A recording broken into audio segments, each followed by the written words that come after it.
안녕하세요, 디스멘터리입니다. 구독 및 댓글 이벤트에 참여하는 방법을 안내해 드릴게요. 우선 영상을 감상하고 댓글로 감상평을 남겨주세요. 길게 남겨주실 필요는 없고 간단하게 소감을 남겨주시면 충분합니다. 악플보다는 선플이 좋겠죠? 그럼 좋은 댓글을 남겨주신 분들 중에서 제가 임의로 2분을 선택합니다.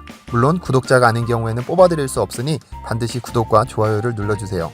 다음번 영상이 올라오면 영상 시작 전에 당첨자를 안내해드립니다. 당첨되신 분들은 그 영상의 안내 댓글에 성함과 은행명, 계좌번호를 남겨주세요. 확인과 동시에 5만원을 입금해드립니다. 댓글로 도배하시는 분들은 당첨 확률이 오히려 낮아집니다. 그럼 시작하겠습니다.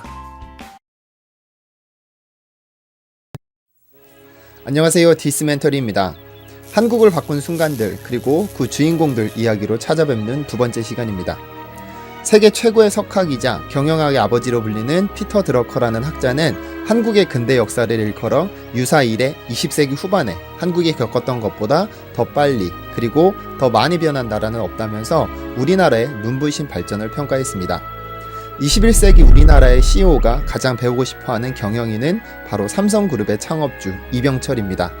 우리나라에 경영이라는 말 자체가 생소하던 시절 삼성상회를 창업해서 세계 초인류 기업으로 성장시킨 한국식 경영의 아버지라고 볼 수 있습니다.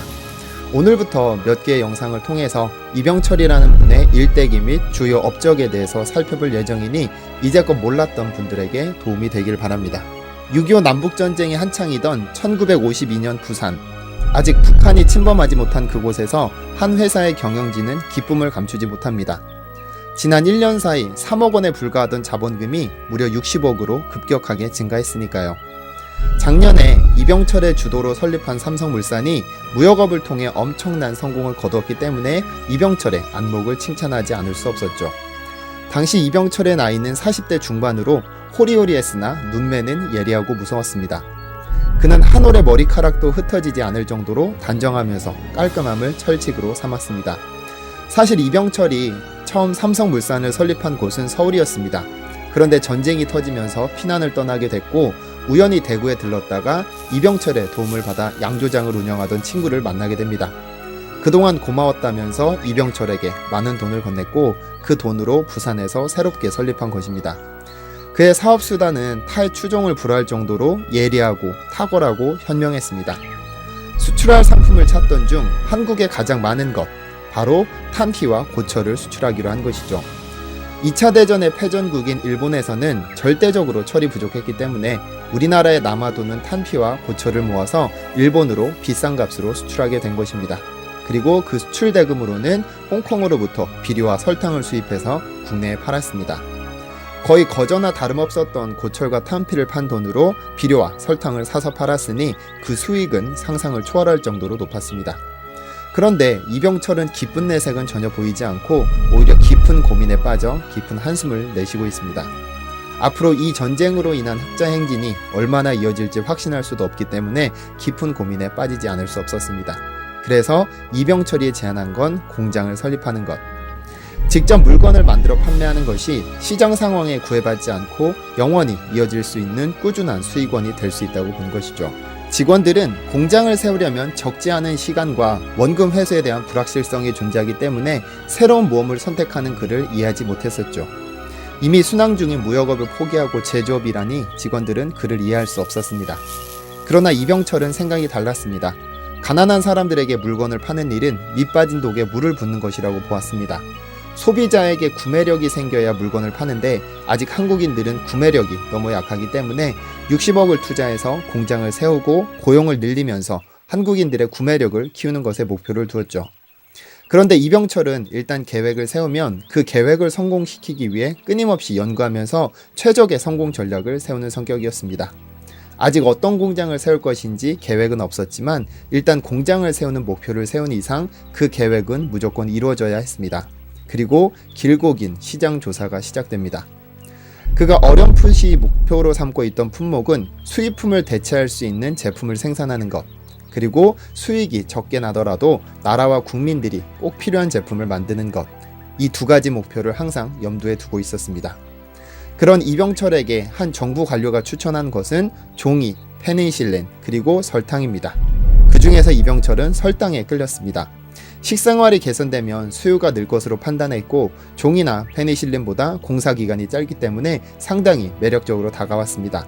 그래서 설립된 것이 바로 제일제당, 현재는 CJ제일제당으로 알려진 기업입니다. 그런데 공장 짓는 것이 순탄하지만은 않았습니다. 임시 수도였던 부산에서 쓸만한 땅은 전부 군사용지로 수용되어 있었을 뿐 아니라 간신히 발견한 고무공업소 자리는 주인이 팔지 않으려 했기 때문에 살 수도 없었습니다. 그래서 이병철은 땅 주인을 찾아가서는 아주 오랫동안 자신의 사업 계획을 설명했습니다. 그런데 기적이 일어납니다. 깐깐한 땅 주인이 이병철의 사업 계획을 듣고는 흔쾌히 팔겠다며 적극적으로 나선 것이죠. 땅 주인은 돈이 탐나서가 아니라 계획이 마음에 들어 파는 것이라며 그에게 힘을 실어줬습니다. 뿐만 아니라 이병철에게는 운이 많이 작용했는데 그의 사업 계획을 들은 상공부 담당자는 적지 않은 18만 달러를 선선히 대출해 주었습니다. 그런데 문제는 일본에서 터지게 됩니다. 제당 기계를 구입하기로 한 다나카 기계에서 한국의 기술을 신뢰할 수 없기 때문에 자세하게 기술을 가르쳐주는 것을 꺼려했고 기계를 수입해 공장을 설립하던 중에도 통화가 잘 연결되지 않아 어려움을 겪었습니다. 어렵사리 일본 기계와 국산 기계를 혼합해서 만든 제일제당 공장은 6개월 만에 완성되었습니다. 그리고 기계를 시험 가동하는 첫날, 설탕을 만들려면 사탕수수에서 채취한 원당을 원심 분리기에 투입하면 물과 설탕이 분리되는데 설탕 성분이 결정기 안에서 결정체로 만들어지게 됩니다. 그런데 하얀 설탕 가루를 기대했지만 액체 상태의 밀당이 콸콸 흘러나오게 됩니다. 예상치 못한 실패에 엄청난 좌절을 경험했고 며칠 동안 식음을 전폐하면서 매달렸지만 그 원인을 찾아낼 수 없었습니다. 뜻밖의 해결책을 제시한 건 한 용접공의 질문이었습니다. 원당을 한꺼번에 너무 많이 넣은 것 아니냐는 말에 이병철은 머리를 강타당한 느낌을 받았습니다. 그리고 그날 당장 원당의 양을 줄여가면서 기계를 시험해 보았고 결국 성공에 다다릅니다. 수입으로만 가능할 것으로 생각했던 설탕이 바로 눈앞에서 만들어지고 있었습니다. 이날이 바로 1953년 11월 5일 제일제당의 창립 기념일이 되었습니다. 무사히 전국으로 설탕을 판매하기 시작한 후 설탕에 대한 소비자의 반응이 궁금해졌습니다. 총판 업체와 통화하던 이병철은 충격을 받습니다. 당시 수입 설탕은 한 근에 300원에 판매되었고 제일제당의 설탕은 한 근에 100원에 판매되고 있었습니다.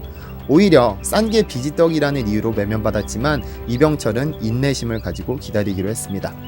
그리고 얼마 지나지 않아 생산되는 설탕량이 수요를 따라갈 수 없을 정도가 되었습니다.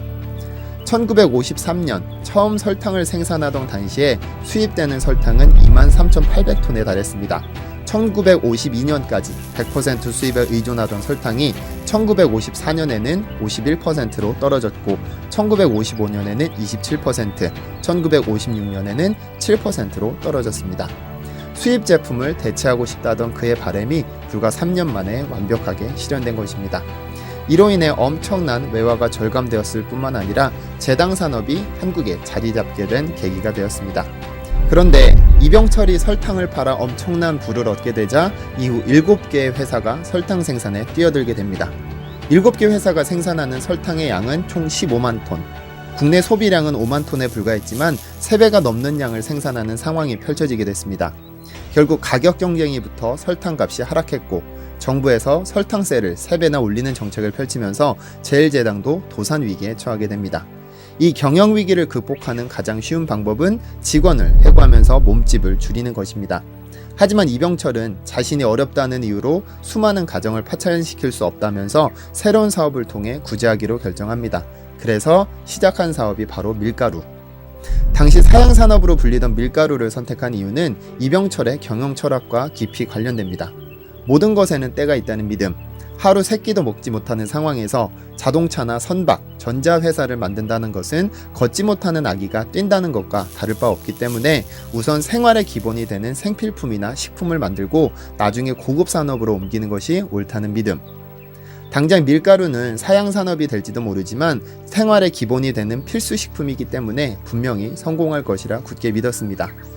결국 첫 해에는 적자를 면치 못했지만 2년 만에 국내 밀가루 생산량의 4분의 1을 제일제당이 생산, 공급하면서 위기를 넘겼습니다.